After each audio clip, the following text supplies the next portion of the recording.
C'est une dorure à la miction. C'est la technique qui a été employée à l'origine sur ces boiseries et on utilise la même pour la restauration.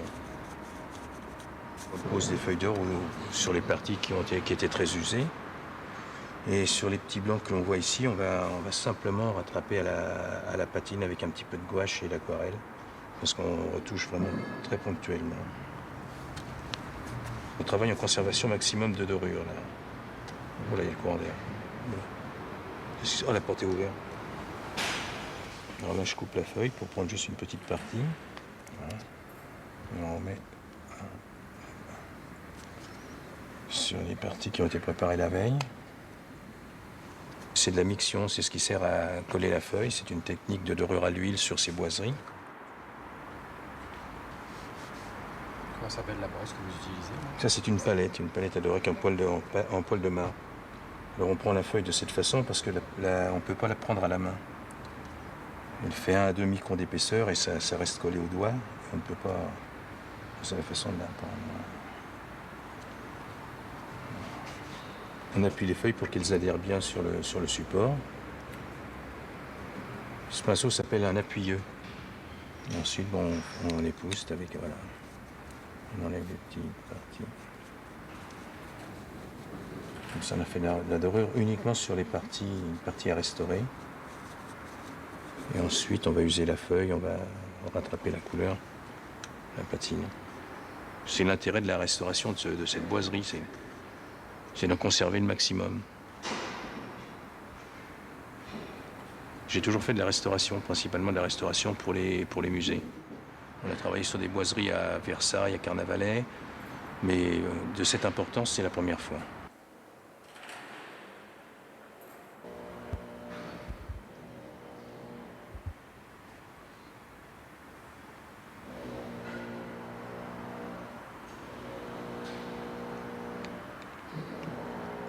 J'utilise de la gouache, tout simplement. Il faut déjà trouver la bonne teinte par rapport au reste de la patine, disons, historique de la boiserie. Et puis, on essaye d'user la base de la feuille un petit peu pour harmoniser avec le tout, puisqu'il y a beaucoup d'usures ici. Donc, on fait aussi des usures pour que ça se marie bien avec tout le reste.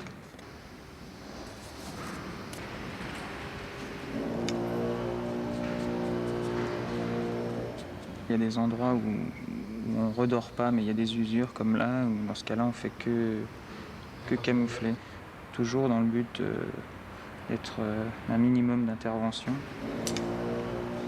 On redore vraiment quand il y a une perte de lecture de l'ensemble.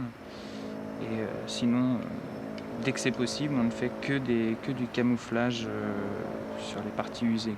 Même si on est doreur ou restaurateur de dorure, on utilise le moins possible la feuille d'or, puisque le but c'est de conserver le maximum de ce qui existe et de pallier aux manques et aux lacunes ponctuelles, parfois par une pose de feuille d'or, mais à la limite quand c'est vraiment en dernière cour. Tant qu'il n'y a pas de perte de lecture de l'ensemble de la boiserie, où la chose est adorée, on essaye le moins possible d'y toucher.